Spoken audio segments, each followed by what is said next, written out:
Merci beaucoup Bruno, et nous finissons la journée avec l'exposé de François Héran. Nous applaudissons Bruno et François en même temps, et François qui est professeur ici au collège, sur Lévi-Strauss, disciple inconstant de Durkheim.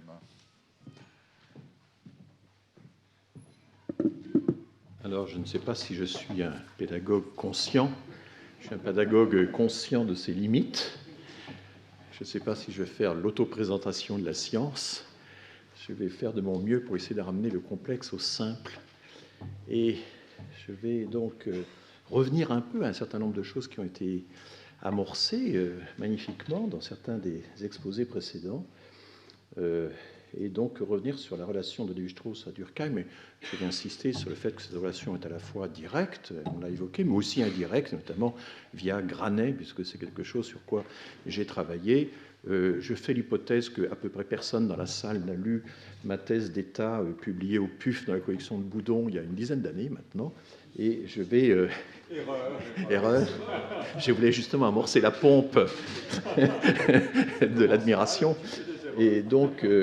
je vais revenir un peu voilà, un certain nombre. Alors, le titre, elle est disciple inconstant de Durkheim, est tiré d'une citation bien connue. C'est la dédicace d'anthropologiste du recueil d'articles de Lévi-Strauss, Anthropologie structurale, publié en 1958. 100 ans après la naissance de Durkheim, on permettra qu'un disciple inconstant fasse hommage à la mémoire du fondateur de l'année sociologique, prestigieux atelier où l'ethnologie contemporaine reçut une partie de ses armes et que nous avons laissé au silence et à l'abandon. J'ai écourté un peu la phrase. Évidemment, Lévi-Strauss va formidablement reprendre ce programme. Et il termine par une citation grecque qui est en fait tirée des travaux et des jours d'Hésiode et qui dit au début, les dieux ont commencé par créer une race d'or. Et ça, c'est un des hommages que Lévi-Strauss a de temps en temps, notamment dans des interviews, rendu à cette génération des maîtres. Il a souvent exprimé que Durkheim, Mauss, mais aussi Renan, Bergson étaient des gens qui avaient un style extraordinaire et surtout une maturité absolument prodigieuse. Il constitue incontestablement, je ne vais peut-être pas en parler ici, mais le style de Durkheim a aussi, de même que le style de Bergson, a marqué Lévi-Strauss. Donc il y a un hommage là qui est assez fort, mais évidemment qui se situe dans la lutte avec Gurvitch à l'époque, qui était le grand mandarin de la Sorbonne, qui prétendait accaparer l'héritage durkheimien, et Lévi-Strauss a ferraillé pour faire en sorte que cet héritage ne soit pas monopolisé par la sociologie très abstraite de Gurvitch. Et alors, il faut évidemment expliquer les sentiments très ambivalents de Lévi-Strauss à l'égard de Durkheim, et là je me réfère au récit publié 20 ans après, dans lequel Lévi-Strauss rappelle quel était son état d'esprit quand il arrive tout jeune, il a 27 ans, au Brésil. Les maîtres de l'université attendaient de moi que je contribue à l'enseignement d'une sociologie durkheimienne. J'arrivais en état d'insurrection ouverte contre Durkheim et contre toute tentative d'utiliser la sociologie à des fins métaphysiques. Ce n'était certes pas au moment où je cherchais de toutes mes forces à élargir mon horizon que j'allais aider à relever les vieilles murailles. Toujours ce style, évidemment, étincelant. Donc, l'image qu'avait le jeune Lévi-Strauss du durkheimisme à l'époque était évidemment très négative. Et alors ça, ce sont les retournements que, évidemment, Lévi-Strauss manie très souvent. Aussitôt après, il dit « On m'a bien souvent reproché depuis lors je ne sais quelle inféodation à la pensée anglo-saxonne, quelle sottise. À l'heure actuelle, je suis probablement plus fidèle que tout autre à la traduction durkheimienne. On ne s'y trompe pas à l'étranger. » Voilà un peu ramassé. Donc, et cette ambivalence, eh bien, on la comprend. Et il y a des articles déjà anciens, et je pense que les études qui ont pu être faites depuis modifient pas radicalement le tableau. À l'époque où le jeune Lévi-Strauss, toute cette génération née entre 1900 et 1910, finalement se forme, eh bien, il y a une division vraiment du durkheimisme. Il y a le durkheimisme installé, universitaire, celui de la Sorbonne, incarné par des personnages qui sont des maîtres de morale, finalement, de morale républicaine très mal perçue par les jeunes générations. Et puis, dans quelques lieux isolés, un peu marginaux, mais quand même prestigieux, il y a les véritables chercheurs, les Mauss et les Simian, les Gernet, les Halbwachs.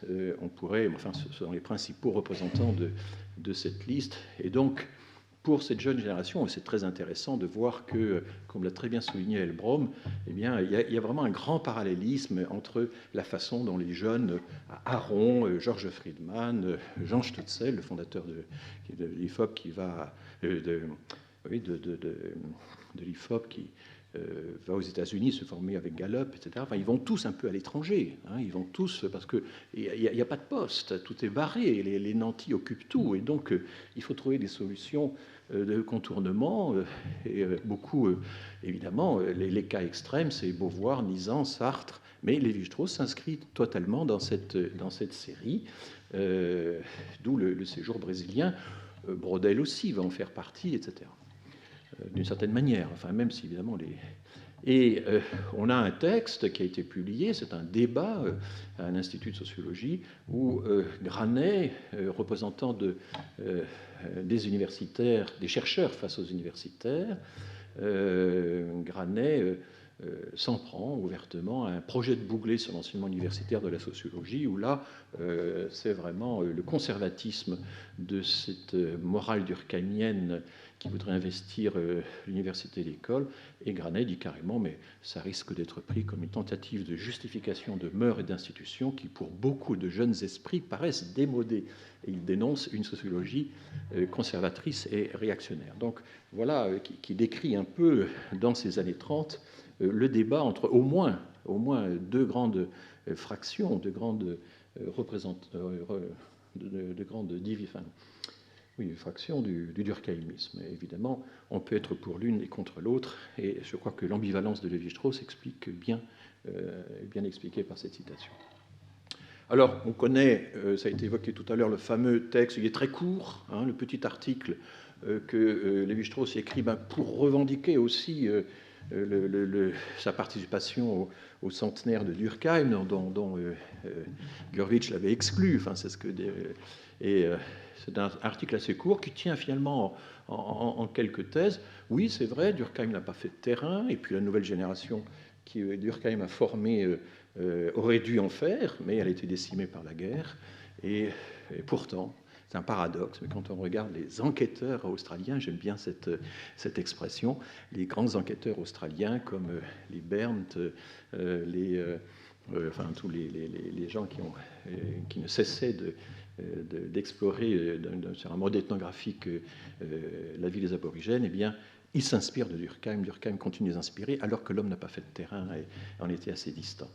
Eh bien, explique Lévi-Strauss, cela tient au fait qu'il y a des quantités d'observations complètement étranges, intrigantes, extrêmement dispersées, et qu'il faut des hommes comme Durkheim qui soient capables de les analyser méthodiquement, de les classer, de les situer dans une typologie systématique des croyances et des conduites. Et donc, du coup, Durkheim offre à Lévi-Strauss, au fond, le modèle de ce que sera Lévi-Strauss, c'est-à-dire, effectivement, un anthropologue de cabinet, selon l'expression utilisée par Philippe tout à l'heure, mais capable de réunir toutes ces données de l'ethnographie, de les analyser et d'en faire des synthèses approfondies, ordonnées. Et au fond, ça, c'est une des principales influences de Durkheim, je crois, sur Lévi-Strauss.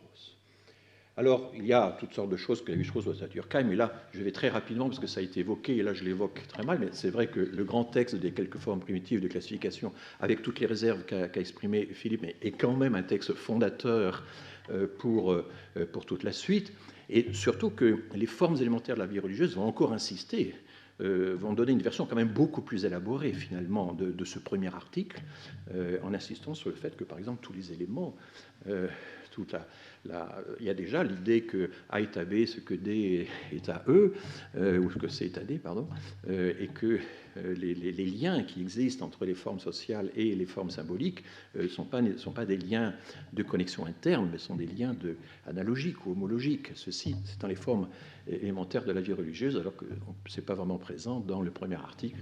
Et pour moi, un des plus beaux livres de Lévi-Strauss, c'est La pensée sauvage. C'est vraiment, pour moi, un immense livre, un des plus novateurs, même si ça se ça se construit à partir, évidemment, dans la continuité d'un très grand nombre d'auteurs. Et je suis frappé de voir que, par exemple, le livre de Bourdieu, Le sens pratique, qui a quelque chose d'analogue dans l'intitulé même avec La pensée sauvage, c'est un peu le même sujet qui est traité, mais évidemment appliqué à nos sociétés. Quand vous lisez bien Le sens pratique, qui est la version remaniée, à peine remaniée, de l'esquisse d'une théorie de la pratique, vous apercevez que ça doit en fait beaucoup à Lévi-Strauss, même s'il y a une critique, enfin, à mon avis erronée, d'une version du structuralisme totalement mécanicisée par Bourdieu. Enfin, les dichotomies structurales n'étaient pas du tout aussi mécaniques. Au contraire, dans La pensée sauvage, elles sont extrêmement subtiles, elles se dédoublent, enfin bref. Et autre chose, évidemment, que Lévi-Strauss doit à Durkheim, c'est, et là j'en parlerai davantage en mettant assez longuement dans mon livre là-dessus, c'est la théorie de l'intégration du corps social, où il y a vraiment l'idée, mais j'y reviendrai tout à l'heure, que les petites sociétés comportent en fait des isolats d'ordre qui vous protègent contre une espèce d'anomie générale, notamment l'anomie qui peut être liée à la surpopulation, au développement incontrôlé de l'économie, etc. Ça, c'est très durkheimien. Pour Durkheim, je rappelle que la logique économique livrée à elle-même, c'est la guerre. Contrairement à Weber, pour qui l'économie est une instance de régulation et de coordination, chez Durkheim, l'économie, si on la laisse faire, c'est vraiment la guerre de tous contre tous. C'est un des éléments fondamentaux du durkheimisme qu'on retrouve chez Lévi-Strauss, même si c'est plutôt dans des entretiens ou dans des développements latéraux, mais enfin, nous verrons. Et puis, bien sûr, il y a un héritage pas direct de Durkheim, mais indirect via les durkheimiens. Je guère revenir sur l'essai sur le don, et je parlerai plutôt de Marcel Granet. Alors, il y a une légende persistante sur la genèse des structures élémentaires de la parenté. Ça aurait été en quelque sorte inspiré par Mauss et Jacobson. C'est une légende que Lévi-Strauss a contribué à diffuser lui-même, qu'il n'a démenti que très très tardivement, j'y reviendrai. En fait, quand on regarde ces deux auteurs, il n'y a rien sur les questions de parenté, quasiment rien, même pas chez Mauss. Il y a une idée générale de la circulation des dons et contre-dons, etc., mais sur les questions même de parenté, il n'y a rien en réalité qui aurait pu aider Lévi-Strauss à rédiger les structures élémentaires de la parenté et à dresser la typologie des systèmes de parenté. Et puis, il y a l'idée tirée de ces auteurs que dans les systèmes d'opposition, notamment le modèle phonologique, les éléments s'opposent, évidemment, sans avoir de sens intrinsèque. Mais enfin, vous lisez Durkheim, vous lisez les formes élémentaires de la vie religieuse, là, vous avez vraiment toute une série de passages qui vous disent très très clairement que les systèmes d'opposition opposent des éléments qui n'ont pas de valeur intrinsèque. C'est quelque chose qui est déjà... Mais c'est vrai que Jacobson, comme le dit Lévi-Strauss à un certain moment, a cristallisé en lui un certain nombre de ces idées qui flottaient auparavant. Et le rôle d'une œuvre pour cristalliser des idées est évidemment très important, il ne faut pas le nier. Alors, je vais insister, moi, sur l'apport de Granet dans Catégorie matrimoniale et relations de proximité dans la Chine ancienne, qui est un livre étonnant, paru en 1939, et Granet meurt prématurément en 1940. C'est une très mauvaise idée. Il ne faut pas publier un livre et mourir aussitôt après, surtout au début d'une guerre.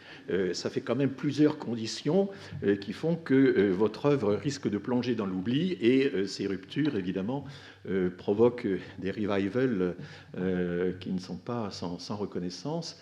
Lévi-Strauss lit ça en 1940, à la veille de son exil. Il est déjà frappé par le décret des lois antisémites de Vichy, et il est à Montpellier. Voilà. Et c'est à ce moment-là qu'il lit ça. Il lira ensuite d'autres auteurs sur les systèmes notamment Radcliffe Brown, qui va jouer un rôle très important dans l'élaboration de ces théories. Radcliffe Brown qui a été également lu par Granet. Alors, comment résumer l'attitude de Lévi-Strauss envers Granet? Eh bien, je vais utiliser une expression empruntée au vocabulaire de la théorie de la parenté, c'est un retour très différé. Quand vous lisez la première édition des structures élémentaires de la parenté, il y a un formidable éloge de Granet pendant 2-3 pages. Il est le premier à élaborer une théorie de l'inceste, fondateur de l'échange, de la circulation des épouses. Il est le premier à voir le rôle du mariage, de la primauté du mariage par rapport aux filiations, etc. Donc il y a vraiment... Mais aussitôt, c'est accompagné d'une critique absolument ravageuse qui a eu cet effet que ça a complètement dissuadé les gens d'aller lire Granet. Et Granet est tombé dans l'oubli, je le dis à la fin, il a été absent des dictionnaires ou des manuels d'anthropologie, y compris des manuels centrés sur la parenté. Il n'y avait jamais une seule notice sur Granet. La seule exception, c'est Yves Goudineau. Yves Goudineau, c'est le frère de Christian Goudineau, qui a été professeur au Collège de France, spécialiste de l'Asie, de l'anthropologie de l'Asie, qui a consacré une notice tout à fait intéressante à Granet dans les dictionnaires de Bonte et Isard, en expliquant qu'on trouve chez Granet des modèles de parenté qui préfigurent Lévi-Strauss, des modèles, comme ça, c'est pas très précisé, et ça présente quand même, à mon avis, et j'en ai parlé à Yves Goudineau, il n'est pas d'accord avec mon analyse, mais quand même, ça présente Granet comme une sorte de Jean-Baptiste, de Saint Jean-Baptiste, précurseur du Messie, mais alors qu'il faut lire évidemment les choses dans l'ordre chronologique. Il faut d'abord lire Granet et ensuite Lévi-Strauss. Et lire Granet à la lumière de Lévi-Strauss, c'est évidemment un peu problématique. Donc je vous engagerai à lire les œuvres dans l'ordre. Donc, le problème, et ça c'est vraiment c'est un épisode assez triste, c'est que en 1967, à l'occasion de la deuxième édition, le chapitre sur Granet est un de ceux qui est le plus modifié dans la seconde édition. Il y a des notes qui sont rajoutées, et il y en a une qui est terrible, qui consiste à dire que finalement, accuser Granet d'avoir fait un emprunt clandestin à l'école néerlandaise, l'école de Leyde, ou Leiden si vous voulez. Une thèse a été publiée en 1935 en néerlandais. Granet, à l'estime de Lévi-Strauss, connaissait cette thèse, qui est une thèse qui développe la théorie du connubium circulant. Le connubium circulant, c'est A cède une femme à B, qui cède une sœur, enfin à C, qui en cède à D, etc. Et puis ça circule et ça revient. La théorie du connubium circulant est développée par Leyde, et Lévi-Strauss dit, moi je l'ignorais, cette thèse, alors que Granet, lui, certainement l'a connue, mais ne la cite pas. C'est quand même une accusation assez forte, puisque, évidemment, ça préserve l'originalité de Lévi-Strauss et ça détruit l'originalité de Granet. Et puis, en 1988, dans la grande interview donnée à Didier Ribon, de près et de loin, il y a un passage étonnant où Lévi-Strauss, 40 ans après, finalement, reconnaît enfin sa dette envers Granet. Alors voilà le texte. Et Ribon, en bon intellectuel parisien, étant au courant un petit peu dit, bon, ben maintenant on va parler des structures élémentaires de la parenté, alors ça, d'où est-ce que ça vous vient? De mots, c'est Jacobson, n'est-ce pas? Et là, Lévi-Strauss, aux surprises, dit, non, ne négligez pas Granet. C'est son livre, Catégorie matrimoniale et relation de proximité dans la Chine ancienne, qui m'a éveillé au problème de la parenté. Je l'ai lu quand j'étais au lycée de Montpellier, pendant les quelques semaines avant ma révocation, et cette lecture m'a passionné. Granet s'attaquait à des systèmes très compliqués, il s'employait à les démonter, comme on démonte un mécanisme.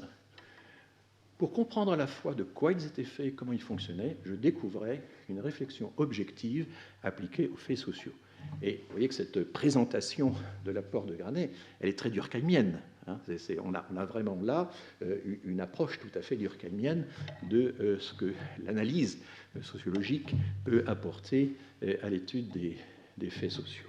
Donc c'est un texte étonnant, mais très très tardif. En 1988, il y avait encore une allusion en 1976 à un moment, mais pour redire ce que Lévi-Strauss a beaucoup dit, mais oui, il s'était attaqué, Granet, à des choses, problèmes assez très compliqués, il a offert des solutions encore plus compliquées que le problème à résoudre, c'était incompréhensible, etc. Donc ça dissuadait de lire Granet, alors que là, voilà. Moi-même, je n'avais pas lu cette interview quand j'avais appliqué mon programme de lecture que je voulais aussi exhaustive que possible de toutes les recherches sur la parenté. Puis quand je suis arrivé à Granet, il n'y avait pas Internet à l'époque. Aujourd'hui, catégorie matrimoniale est sur Internet, aucun problème. Enfin, à l'époque, il fallait aller dans les bibliothèques et le chercher. Il n'y avait pas tellement d'exemplaires. Et j'ai eu le choc de ma vie. Je me suis dit, mais c'est extraordinaire. Toute la typologie des structures élémentaires de la parenté de Lévi-Strauss est là. Et j'ose dire actuellement, et je l'ai écrit, que 95% de la typologie des structures élémentaires de la parenté est dans Granet. Voilà. Alors, on va essayer de voir un petit peu quand même le détail, parce que, et vous voyez toujours, chaque fois, même en 88, quand il évoque le fait que c'est Granet qui l'a éveillé au problème de parenté, que c'était formidable de découvrir une réflexion objective sur... Aussitôt, il y a une restriction très forte. En même temps, je m'irritais c'est à la fois l'enthousiasme et l'exaspération. Je m'irritais de ce que pour rendre compte de systèmes très complexes, Granet se laissa entraîner à imaginer des solutions qui étaient plus encore, c'est ce que je vous disais. À mes yeux, derrière le complexe, il doit y avoir du simple, mais toute ma réflexion sur les systèmes de parenté vient de là. Alors, essayons d'entrer un petit peu dans les structures élémentaires de la parenté, et là, c'est pas facile, parce que c'est un livre extraordinairement touffu. Avec la présentation des différents systèmes n'est pas présentée en 5 ou 6 pages synthétiques. Le premier système est à la page 130, le deuxième à la page 340, le troisième à la page 360, etc. Enfin, c'est extraordinairement touffu. Et pour moi, un livre qui a énormément compté, c'est l'introduction à 2 théories d'anthropologie sociale de Louis Dumont. C'est l'époque où j'étais formé à la FRA, la formation à la recherche anthropologique à l'UHESS.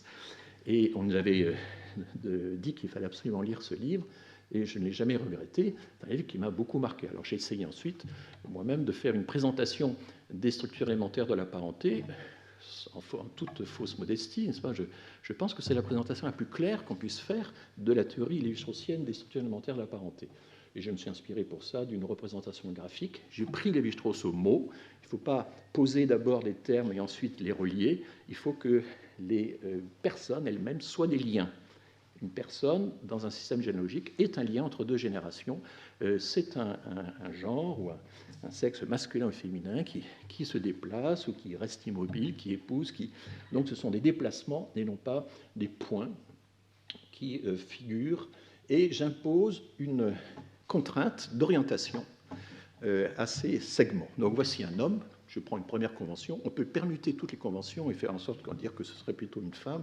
Mais là, pour l'instant, je vais démarrer par quelque chose de très simple. Voici un homme, et voici par exemple un homme et son fils. Donc il y a une série de générations. Voici un homme et sa sœur. Ce sont 2 segments qui divergent. Et déjà là, par construction, vous faites en sorte qu'il n'y ait que 2 orientations possibles. Et donc la prohibition de l'inceste est là. Elle est par construction dans le système. C'est vraiment le système de Granet-Lévi-Strauss. Je mets un trait d'union. Vous ne pouvez construire ces relations de parenté qu'en posant, dès le départ, qu'il y a une prohibition de l'inceste, que les sœurs doivent aller ailleurs. Et du coup, la réciproque, c'est qu'un homme ne peut épouser une femme que si elle vient d'ailleurs. Mais vous pouvez évidemment permuter les positions des sexes, ça donnera la même chose. Et voici par exemple A qui donne une sœur à B. B prend donc comme épouse la sœur de A. Et quand il y a un échange de sœurs, ce qui est très important dans ces théories, vous avez un chassé-croisé, c'est l'expression utilisée par Granet, ou le mariage bilatéral, comme dira Lévi-Strauss. Donc, imaginons, et là je vais vous présenter en 3 minutes les structures élémentaires de la parenté. Et vous ne trouverez ça nulle part ailleurs.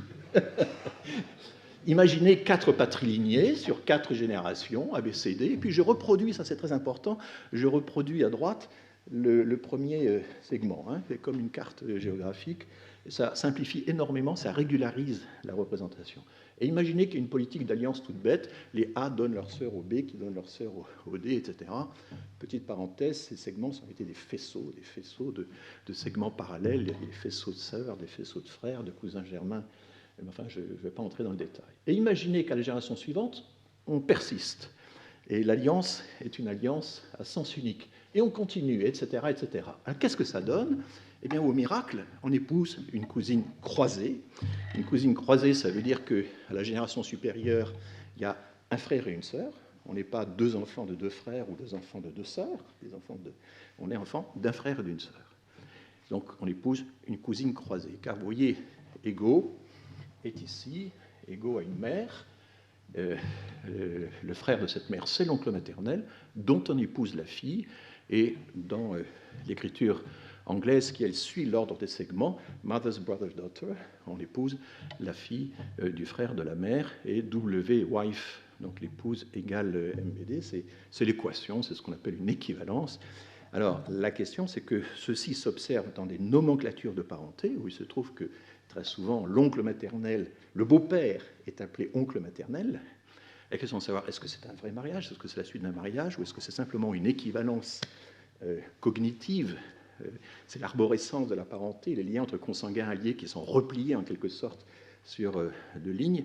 Ça, c'est la grande question à laquelle Lévi-Strauss ne répond pas, mais d'autres auteurs vont y répondre, j'y reviendrai. Donc voilà comment, une formule générale, globale, comme dit Louis Dumont, entraîne au niveau local un certain type de mariage. Ça, Granet le comprend parfaitement. Il l'énonce dans une clarté absolument incroyable. Et Granet, contrairement à ce que fait Lévi-Strauss, prend toujours soin d'énoncer toutes ces règles matrimoniales et leur équivalent en type de mariage du double point de vue égo-masculin et égo-féminin.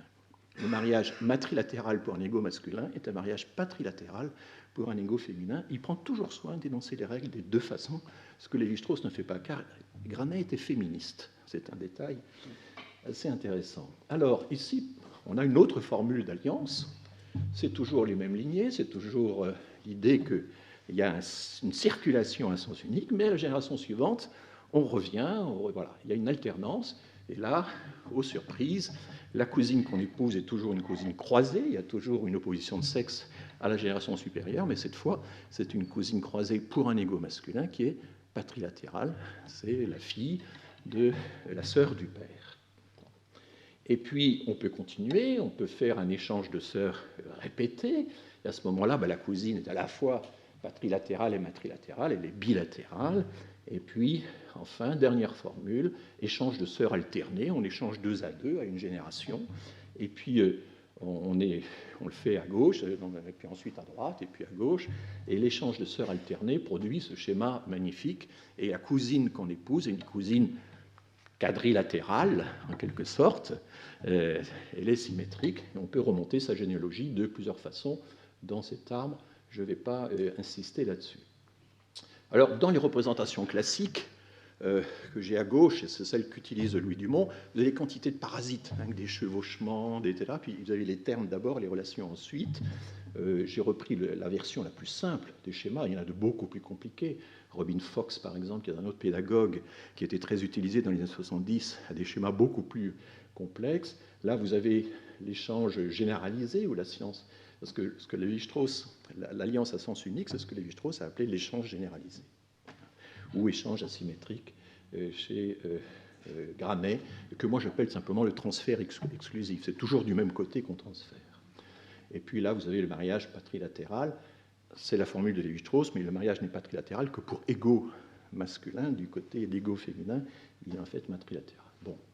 Et puis ça, c'est le mariage ardent. Là, vous voyez que ce circuit électrique quand même très complexe ne donne pas du tout la structure globale, alors qu'elle est lumineuse quand on regarde, quand on utilise ce que j'ai appelé des diagrammes de structure, dont les propriétés sont exactement homologues à la théorie. Il n'y a rien d'adventice qui s'ajoute, il n'y a pas de parasite. On a la vraie complexité des choses sans que s'y ajoute une complexité adventice créée par les défaillances du système de représentation. Voilà. Alors, c'est dans... et regardons maintenant ce qu'a fait Granet dans ce texte qui a été publié en 1939, et je vais y revenir. Alors, il présente... Lévi-Strauss dit, mais c'est extrêmement compliqué tout ce que fait Granet, on n'y comprend rien, il ne maîtrise pas la formule de l'alliance circulaire, etc. Bon, ben là, vous avez un schéma où, certes, Granet utilise des prénoms, des déviations là, Julien, Lucianus, Jules, Lucius, Julien. Bon, c'est un peu bizarre d'utiliser. Mais enfin, Lévi-Strauss a fait la même chose avec les Dupont de Lille, les Durand de Caen. Enfin, je ne sais pas si vous vous souvenez de ces passages. Donc, c'était un procédé à l'époque qu'on voulait didactique. Et là, on voit bien la circulation, génération après génération, sous la forme d'un schéma concentrique. Et puis, il fait la même chose pour l'alliance alternée, ou mariage patrilatéral, où les flèches s'inversent d'une génération à l'autre quand on part du sang. Donc, il y a une vision, vous voyez, chez Granet qui est tout à fait claire. Et alors là, il fait quelque chose d'épouvantable. Et Altvax, qui était l'éditeur de ce cahier de Granet, s'arrache les cheveux en disant... Granet nous a livré un manuscrit absolument épouvantable, ça coûte les yeux de la tête, c'est la quadrichromie, à l'époque c'était très cher, et il peste dans une lettre à je ne sais plus qui contre les exigences folles de Granet, qui représente, effectivement, c'est compliqué, parce que le 3D, c'est pas très bon du point de vue représentation. Il vaut mieux étaler ça sur un plan, avec la reproduction à droite de la première lignée qui est à gauche, et là, à ce moment-là, on comprend la logique. Le 3D, ça cache un plan arrière derrière un premier plan, les lignes s'embrouillent, enfin bon, ça c'est un problème de sémiographie.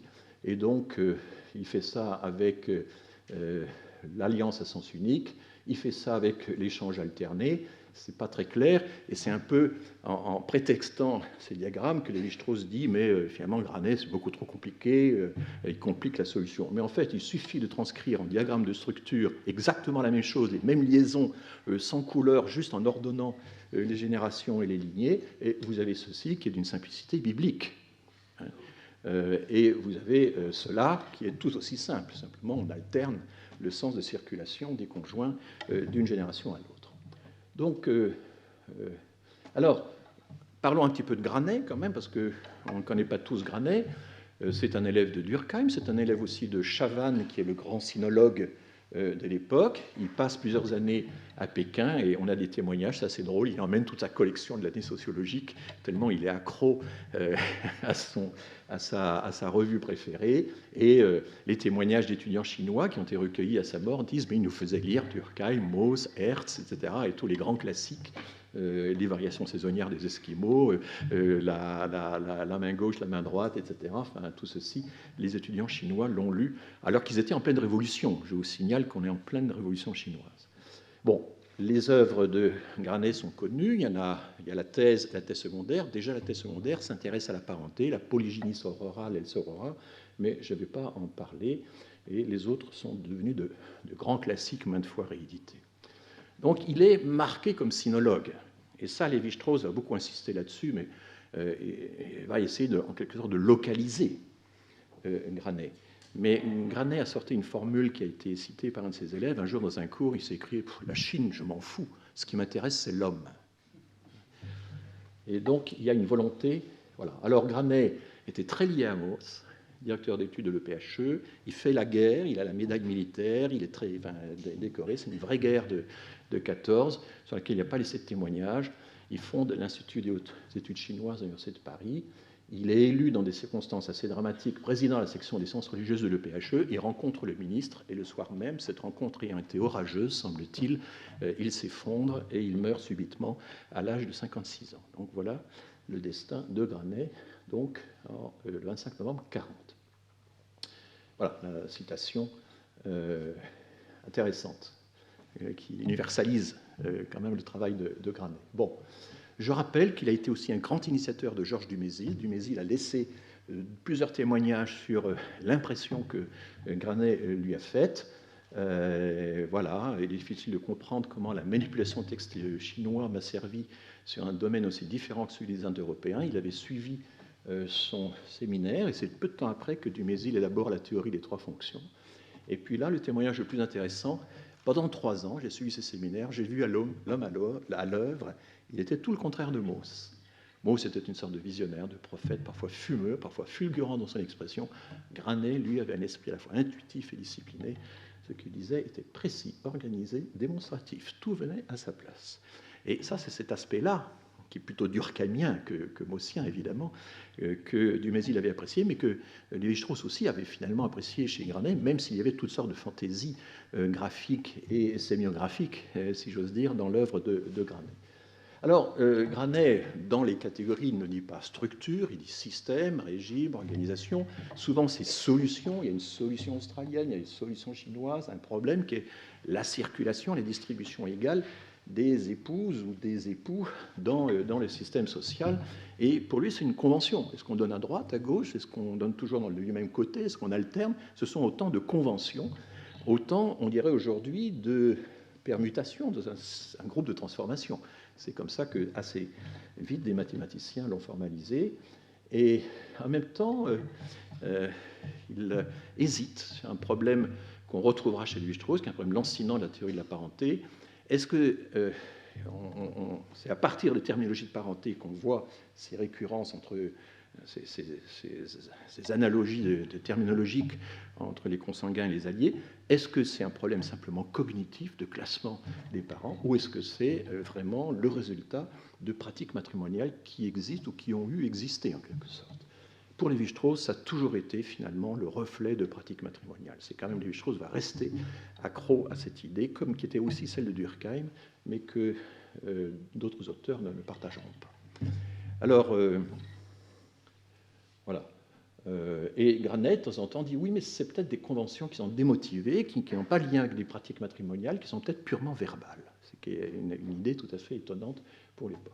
Donc, je passe rapidement sur le fait que il y a finalement une typologie du système de parenté dans la catégorie qui est celle, en gros, de Lévi-Strauss, avec des noms qui sont empruntés à des formules australiennes ou à s'il y a des nomenclatures de parenté chinoises, peu importe. Il va même, je termine là-dessus, évoquer un système d'alliance qui boucle sur 4 générations et pas sur 2 générations. C'est exactement le système hyper-Aranda que Françoise Héritier développera bien plus tard. Ça, c'est totalement formalisé chez Granet. Donc c'est très rigoureux, c'est très systématique, alors que Lévi-Strauss présente Granet comme étant quelqu'un qui, de temps en temps, par moment, a des visions un peu fulgurantes, a des intuitions géniales, etc. Alors qu'en fait, non, Granet, c'est très systématique. C'est une combinatoire qui est développée de façon absolument systématique.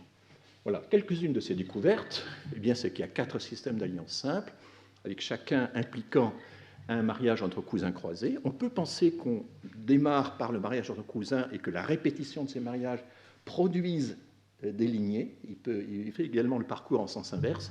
Il y a une immense littérature qui va traiter cette question, mais beaucoup plus tard. Et là, il y a une découverte extraordinaire à laquelle Lévi-Strauss rend une espèce de semi-hommage, c'est que l'inceste n'est pas répréhensible pour des raisons morales ou biologiques. C'est une faute de jeu dans la distribution des sœurs. Donc, une des premières formulations, comme quoi l'inceste n'est pas un problème moral, c'est en fait le principe de construction. Il faut que les sœurs aillent à l'extérieur. Et ce que ne fait pas Lévi-Strauss, Granet le fait, c'est-à-dire que c'est indifférent. Ça peut marcher aussi bien en filiation patrilinéaire qu'en filiation matrilinéaire. Vous permutez les termes, c'est toujours le même système. Il n'y a pas de primauté de la filiation sur l'alliance. Il n'y a pas de privilège des hommes sur les femmes. Ça existe, ça va venir, mais ça, c'est au cours de l'histoire. Il va y avoir une domination masculine, une domination des aînés sur les cadets, etc., et des hommes sur les femmes de façon générale. Voilà. Bon. Alors, ce qui est intéressant, c'est de voir qu'avec cette combinatoire très précise, arrivent maintenant des jugements de valeur. Et il y a les figures de la parenté, et puis arrivent en quelque sorte ce que j'appelle les légendes. Et ces légendes, elles n'ont pas de lien intrinsèque avec les figures, mais Granet va distribuer des jugements de valeur sur chaque formule de parenté, et Lévi-Strauss va reprendre très exactement les mêmes jugements de valeur, avec les mêmes métaphores, les mêmes systèmes. Et donc, le mariage patrilatéral, celui qui fait osciller les filles entre des lignées, ce n'est pas intégrateur, parce qu'il y a un retour quasiment immédiat, donc le système est rejeté. La cousine matrilatérale, alors ça c'est formidable, c'est le meilleur des systèmes pour Lévi-Strauss, c'est l'échange généralisé, A donne à B, qui donne à C, qui donne à D, etc., avec un espoir de retour qui n'est pas certain. Enfin, ça finit par revenir, et aventure, jeu, prise de risque, toutes ces métaphores sont utilisées par Granet, et Lévi-Strauss reprend les mêmes. Par exemple, Lévi-Strauss condamne le mariage patrilatéral en disant que c'est gagne petit. Et vous avez, donc, j'analyse tout ça dans mes textes. Les cousines bilatérales, c'est un chassé-croisé binaire. Alors Lévi-Strauss dit que ça peut être la réduction à juste 2 lignées du système d'échange à sens unique, mais finalement, c'est quand même typique des systèmes australiens, notamment du système Carriera, où tout se passe, ou des systèmes dualistes en Amérique amazonienne, chez les Amérindiens. Et la cousine quadrilatérale, c'est le système Aranda, ou les Arunta, du nom de la tribu australienne, où ça a été identifié, et notamment exposé par Radcliffe Brown. Donc, Granet utilise beaucoup l'ethnographie de Radcliffe Brown en Australie. Donc, là encore, une dette de Lévi-Strauss envers Granet qui est très très forte, qui n'est jamais rappelée dans le cours il y a 2 chapitres consacrés à Granet, mais ensuite, quand se développe toute la typologie, il n'y a plus de référence à Granet. Voilà, alors j'arrive à cet épisode un peu pénible. 2e édition des structures, une note ajoutée, ou un texte ajouté. En fait, Granet a réinventé sous couleur d'un prétendu système chinois transitionnel qui n'a probablement jamais existé en Chine. Alors, il y a tout le problème de la localisation, je n'entre pas dans le détail, c'est assez compliqué, d'où la défiance de ses collègues. En fait, les sinologues ont admiré Granet, hein, contrairement à ce qu'on dit. Maurice Friedman, notamment, qui était un des plus grands sinologues de l'époque, a publié Granet et a fait un éloge de Granet. Mais Lévi-Strauss a rencontré des sinologues qui trouvent que Granet n'est pas suffisamment solide. Bon, il a réinventé le système Mergin. Le système Mergin, c'est un système australien que Lévi-Strauss interprète dans le sens de l'alliance généralisée. C'est maintenant très très remis en cause par les vrais spécialistes de l'Australie. Donc tout est problématique dans cette affaire. Arrêter la roue des combinatoires sur un lieu précis, sur un système patrilatéral ou matrilatéral, tous ces arrêts comme ça ont tous été remis en question. Et donc, il a inventé un système, il l'a mal localisé, ce qui peut lui valoir l'admiration des sociologues. Ça, c'est les perfidies dont les intellectuels, dont les chercheurs sont capables. Il ne me semble pas douteux aujourd'hui que Granet, sans le citer, a été influencé par Van Wouden, mais Granet a tant d'autres titres à l'admiration des sociologues que la formule ci-dessus, c'est-à-dire ce qui peut lui valoir l'admiration, n'a nul besoin d'être modifié. J'ignorais moi-même l'ouvrage de Franciscus Van Wouden, Social Structure Typen der Grote Oost, à l'époque où j'écrivais ce livre. Et ce n'est pas la moindre lacune d'un travail qui en contient beaucoup d'autres. Donc, il défend son originalité, il a construit, puis en même temps, c'est présenté sous le registre de la fausse modestie. Enfin, c'est un texte qui est assez compliqué du point de vue rhétorique et qui est redoutable. Alors, regardons un petit peu ces textes. Il se trouve que Needham a traduit en anglais la thèse de Van Wouden. Et en fait, il y a eu simultanément, dans la même école doctorale, à Leyde, dans un centre dirigé par Jocelyn de Jong, il y a eu en 1935 deux thèses, l'une publiée en néerlandais, l'autre publiée en anglais, et aux surprises, eh bien, ces deux thèses présentent tous les deux le connubium circulant, le fait que A se marie avec B, se marie avec C, etc. Bon, je n'entre pas dans le détail pour savoir si c'était vraiment un connubium circulant. C'est présenté comme une donnée ethnographique, c'est étudié par ces deux thèses avec les mêmes graphiques, les mêmes schémas. Et Lévi-Strauss connaissait parfaitement cette thèse, car il commente assez longuement la thèse de Gerrit Jan Held, qui est, donc, elle avait été publiée en anglais. Donc, en fait, Lévi-Strauss connaissait l'école de Leyde, la commente, mais dans cette note de la deuxième édition, semble oublier qu'en réalité, il la connaissait. Alors que j'ai pu démontrer que Granet n'avait absolument aucune connaissance de ces deux thèses. Bon, pourquoi fait-il ça ?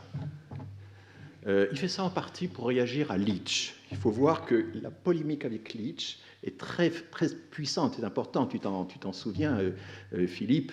Et Leach était un redoutable, un polémiste et un bretteur redoutable, professeur à Cambridge, hein, c'est bien ça, et qui, lui, avait fait beaucoup de terrain en Birmanie, connaissait parfaitement la situation. Et il est le premier à faire un commentaire en anglais, bientôt suivi par Jocelyn de Jong, à faire un commentaire en anglais et assez critique des structurementaires de la parenté. Et là, il reproche à Lévi-Strauss d'avoir surestimé l'originalité de Granet. C'est assez paradoxal d'en avoir fait trop dans l'éloge de... Voilà. Mais en fait, j'ai montré que Leach n'a jamais lu Granet et qu'il le cite de seconde main. Il ne connaissait de Granet que ce que Lévi-Strauss en dit dans les structures élémentaires de la parenté.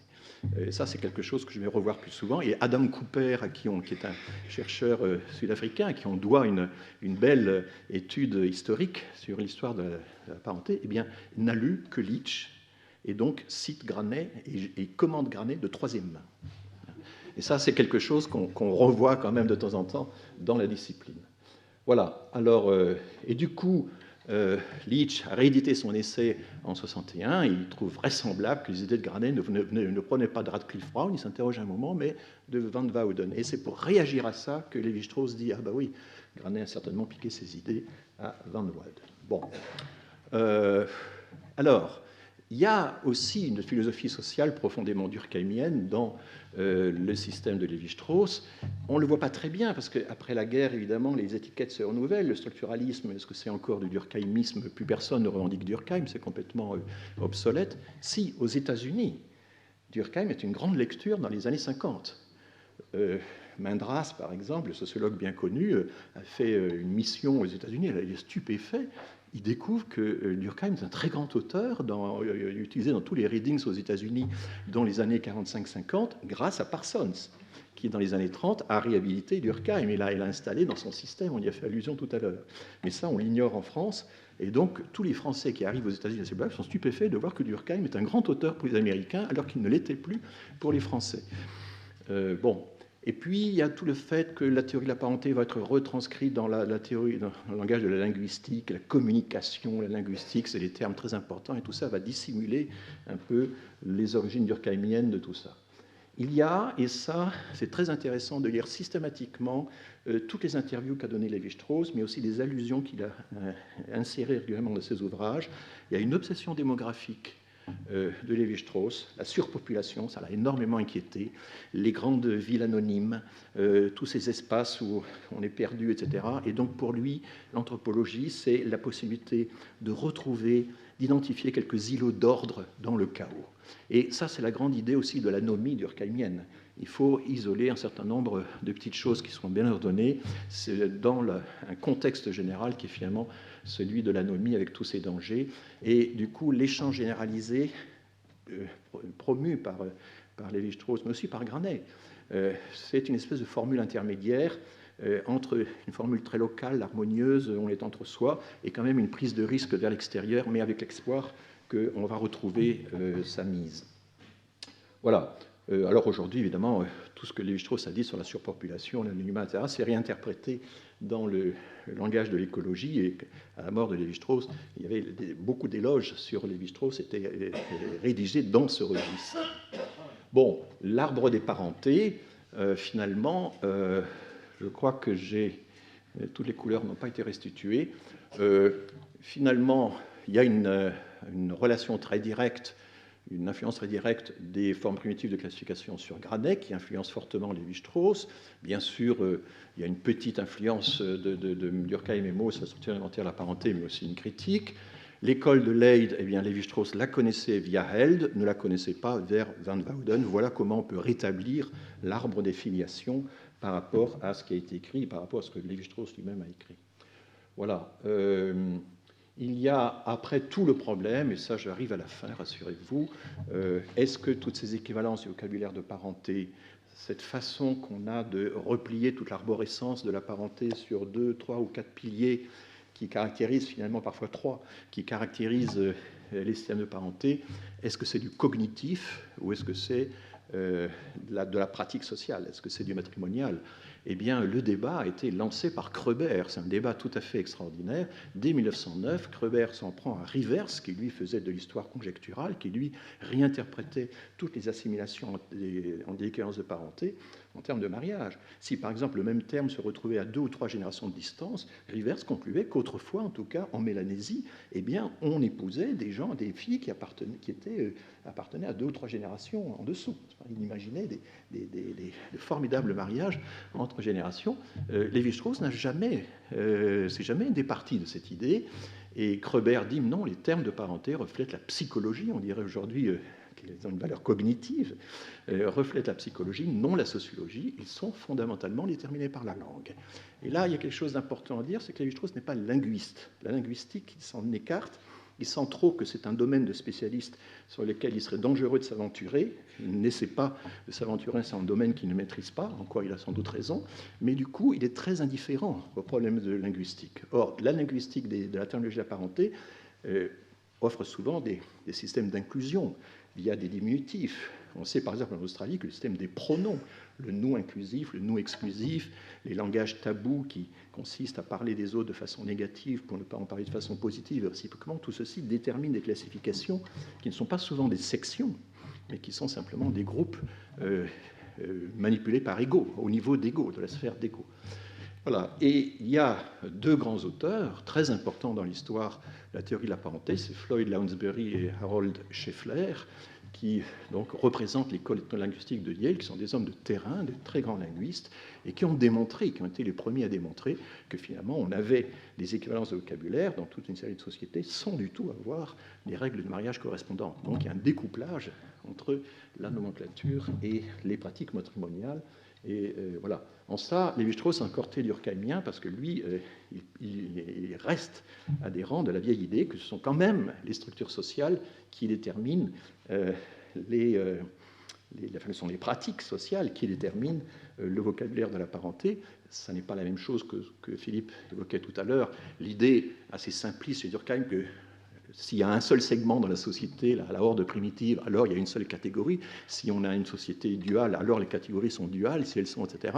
Ça, Mauss, en fréquentant Radcliffe Brown, s'est rendu compte que c'était complètement illusoire. Donc, il ne s'agit pas de cette version simpliste du sociologisme durkheimien, mais d'une version plus élaborée. Et alors, c'est ma dernière diapositive, tout a une fin. Et évidemment, pourquoi cette continuité avec Durkheim n'a-t-elle pas perçue? Pourquoi a-t-elle été finalement passée sous silence si longuement? Il y a quand même des circonstances atténuantes, ou des facteurs, ou comme vous voulez. Il y a le choc de 1940, la mort prématurée de Granet, la guerre, les lois antisémites, l'exil. Tout ceci, ça fait quand même une somme de ruptures extraordinaires. Il y a la rivalité avec Leach dans les années 60, j'en ai parlé. L'alliance avec Needham, très ambivalente, mais enfin qui aboutit à survaloriser l'école de Leyde. Et puis le fait qu'après on n'a pas osé contredire le maître. Il y a quand même une domination intellectuelle et médiatique de Lévi-Strauss absolument sans équivalent, prolongée par une exceptionnelle longévité. Dans l'article de 2000, l'article de l'Homme, où il revient sur les questions de parenté. Il critique encore le fait que pour Granet, hommes et femmes puissent être permutés. Il dit non, ce sont les hommes qui échangent les femmes, pas l'inverse. Alors que Granet accepte l'idée que les femmes puissent échanger les hommes, parce que Granet est féministe. Et Lévi-Strauss y tient, et il a des formules du genre « Combien de fois devrais-je répéter que ?» Il a 93 ans et il a encore des formules comme celle-là dans son dernier article sur la parenté, qui est par ailleurs un très bel article. Et puis, bon, je trouve que l'esprit critique n'est pas toujours aussi développé qu'on pourrait l'espérer. Il y avait beaucoup de critiques marxistes, mais qui étaient beaucoup trop idéologiques, parce que très vite, on s'est aperçu qu'il n'y avait aucune corrélation entre les structures de parenté ou les règles de parenté et les systèmes de production, malgré toutes les tentatives qui ont été faites, notamment par le premier Godelier. La critique sartrienne, j'y consacre un chapitre, est assez futée. Sartre comprend que les faisceaux de parenté ont un contenu indéterminé et ont beaucoup plus de liberté. Lévi-Strauss consacre un cours entier à la critique de Sartre, et il y a beaucoup d'incompréhension entre les deux hommes, mais je n'ai pas le temps d'en parler. Et puis, je trouve que la liberté critique de Louis Dumont, qu'il a manifesté dans son grand livre « Introduction à deux théories d'anthropologie sociale », où il expose le système de Lévi-Strauss, est restée finalement assez exceptionnelle. Merci pour votre attention. Merci.